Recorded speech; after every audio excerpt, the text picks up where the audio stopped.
बिस्मिल्लाहिर्रहमानिर्रहीम। आज हम बात करेंगे शरीफ ख़ानदान के बारे में। इस ख़ानदान के बारे में कई चेमगोइयाँ होती हैं, कई हकीकतें सामने आती हैं, कुछ शवाहिद सामने आते हैं।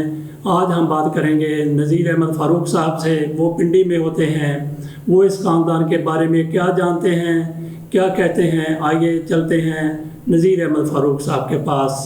बात ये है जी, गरीबी मेरी तो अल्लाह ताला के हाथ में है। ये क्लेम करना कि जी हम जद्दी पुश्ती नवाब हैं, ये तो एक इंतहाई घटिया और बीमार ज़हन की स्टेटमेंट है। शहबाज शरीफ को कम से कम ये क्रेडिट तो जाता है, वो एक्सेप्ट करते हैं कि हम तो गरीब हैं। सबसे पहले मैं इनसे पूछूंगा, जब सारी कौम ये पूछे कि जी आप जाती उम्र का तो बहुत लेते हैं नाम, कभी इन लोगों ने जो इनका नस्ल असली वतन था शूपियान, जो कि आज जिला है और मकबूजा कश्मीर का एक कंटोनमेंट भी है, आप ये बताएं कि कभी इनके खानदान के किसी फर्द ने शूपियान का नाम लिया है? जो कि अनंतनाग, जो सड़क जम्मू से कश्मीर श्रीनगर को जाती है, दरमियान में एक जगह अनंतनाग आती है, वहां मुगलों का भी शालामार बाग अभी भी है। तो उससे ऊपर एक जगह है, अंग्रेजों के जमाने में वो कंटोनमेंट था और वहां खच्चरे घोड़े का होता था, क्योंकि वहां पर तो एक अपना वो एक कंटोनमेंट था जिसमें खच्चरे और घोड़े होती थी। वहां एमटी ट्रांसपोर्ट का तो सवारी पैदा नहीं होता था। तो वहां इनका क्या पेशा था? फिर कभी आज तक किसी ने ये खोज लगाया या किसी ने बताया कि ये शूपियान से तरन तारन, जो कि उस वक्त तहसील थी, आजकल जिला है, अमृतसर के साथ वाला, वहां ये कैसे गए? फिर दूसरी सबसे बड़ी बात यह है कि वो जमाना जब मरहूम शहीद जन्नत व्याउरक नवाज शरीफ को लेके इंडिया विजिट करने गए और ज्ञानी जैल सिंह हिंदुस्तान के सदर थे, जब जनरल व्यार ने ज्ञानी जैल सिंह से नवाज शरीफ का इंटरव्यू कराया, तो वो फिक्रा अटल करने के, बयान करने के काबिल नहीं है, क्योंकि वो तो सिख सरदार था जी। सीधा सिख तो बड़े खुले डुले और साफ बात करते हैं। उसने बताया ये कौन है? कहता वो जनरल साहब मैं बड़ा जानना है। अच्छा जी। जब ऐसा क्या था कि उन्होंने थोड़ी तशरीह भी कर दी जी। तो आप बताएं कि उस वक्त पाकिस्तान के सदर का क्या हाल हुआ होगा? नहीं, तशरीह क्या की, थोड़ा सा बता दें हमें तो बता दें। दूसरी बात जो है, जब 2013 में शहबाज शरीफ साहब पहली दफा पंजाब के चीफ मिनिस्टर बने, तो ये बड़े टोर शौक से ये अपने पुराने गांव जाती उमरा गए, विजिट किया इन्होंने। अच्छा जी।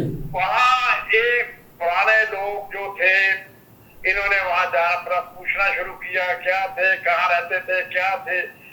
अमर सिंह जो था वो मेरा ख्याल ढिल्लो था या क्या था, उसकी तस्वीरें अभी भी हैं अखबारों में, जिसने शहबाज शरीफ, जिसको शहबाज शरीफ ने बगल में लेके पकड़ा हुआ है और जो वो बातें कह रहा था उसको रोकने की कोशिश की कि इससे ज्यादा आगे ना बोलो।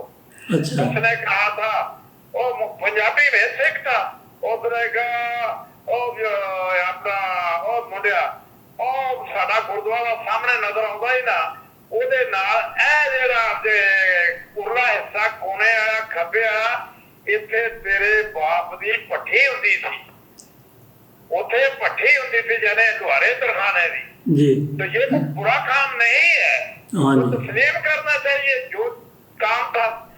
फिर ये कहते हैं कि सबसे बड़ा झूठ है कि 1947 में हमने माइग्रेट किया। हजूर ये 1937 में आए हैं, उसी ने कहा कि ये 1937 के करीब कहीं यहाँ से लाहौर चले गए हैं और लाहौर में ये खोल के देख लें, सबसे पहले ये सदर में धर्मपुरा में जाके छोटे से घर में रहे हैं, जो भी वहां काम करते रहे होंगे, जो भी इनका रोजगार होगा वो किया है। उसके बाद ये गवाल मंडी में शिफ्ट हुए हैं। उसके बाद जो है फिर असल में हमारा जो इनकी शुरू होती है ना, वो 19 किसी को आज तक ये पता है 1947 से शुरू होती है जी। वो ये एक पूरा लंबा चौड़ा अपना चैप्टर है जी। और उसमें जिक्र आता है अपना मास्टर तारा सिंह का, जी। मास्टर तारा सिंह का और पिंडी के बागे सरदारा के सिखों का असल में यहाँ पे इनकी इमारत शुरू होती है। लेकिन अगर से इनको वहां से बहुत कुछ नहीं मिला, लेकिन वहां से पता चल जाएगा कि क्या थे और क्या नहीं। नज़ीर साहब, आप हमें वो बताएं जो ज्ञानी ज़ैल सिंह ने नवाज शरीफ के बारे में कहा था। ज्ञानी ज़ैल सिंह ने जो डेलीगेशन किया हुआ था उसमें जो उनके मिलिट्री सेक्रेटरी थे ना, जो मिलिट्री सेक्रेटरी थे जनरल ज़िया साहब के, उनका नाम था मेरा ख्याल ब्रिगेडियर भट्ट साहब थे। नहीं, ब्रिगेडियर भट्ट नहीं थे, ब्रिगेडियर भट्ट नहीं थे, वो और थे। हाँ चलो कोई भी थे, लेकिन ज्ञानी ज़ैल सिंह ने क्या कहा था? ये कहा था, जब ये कहा कि ये हमारे जंग समाज, ये मेरे हमारे पंजाब के वजीर खजाना है, तो वो कहता ओ जी मैंने पता मैं जानना है, ये दुल्हे फुलाने का पोतरा है, दुल्हे फुलाने का पोतरा है। अच्छा जी, तो इसमें तो ऐसी कोई बात नहीं जिसको आप कह रहे थे कि मैं नहीं कहता। इसमें ये बहुत कैच है, बहुत बड़ी बात है। अच्छा। उसने कही थी ना, वो कह गया था और जनरल ज़िया भी समझ गया था। अच्छा जी, तो हम नहीं समझे, हमें आप समझाएं में इसमें क्या।